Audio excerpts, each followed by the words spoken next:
all-time highs and then a little bit of a pullback. That's what we're looking at here in NVIDIA on the weekly chart. You can see our RSI has creeped back up here to the 67. We are almost in completely over bot territory. So that's something to keep an eye on in here. About 5 green weeks in a row in here as well. So we do have to keep that in mind as we have this big push here off of this 50-day SMA. On the weekly chart, where does that kind of put us though? Well, our big support right here is going to be at this 212. That's going to be a level that needs to hold. If not, then we're looking down here right around this 195 level. You can see that's a good support from a previous resistance we've had in here coming in at the end of last year. And that's where that 9-day EMA is currently sitting. You also have that 200 psych level in there that we do have to worry about as well. Now to the upside in here, well, it's going to be the all-time highs at 216. Then after that, nice whole numbers. The big number in here that we're looking at is about 234. But from 216 onwards till we get to that 234, we're going to be looking at nice whole numbers, working our way up there, letting the chart kind of dictate where our resistance is going to be.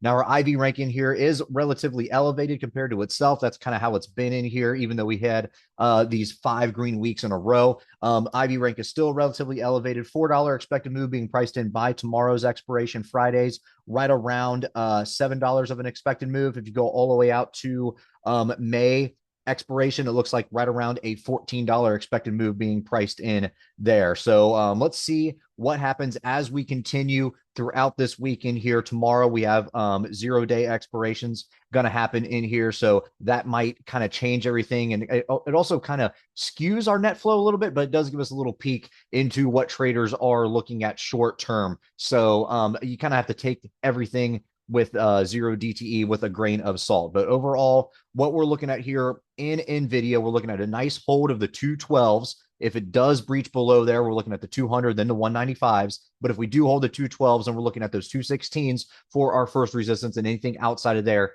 it's nice whole numbers, just letting the chart kind of dictate what is going to happen as we're working our way up to that 234 area.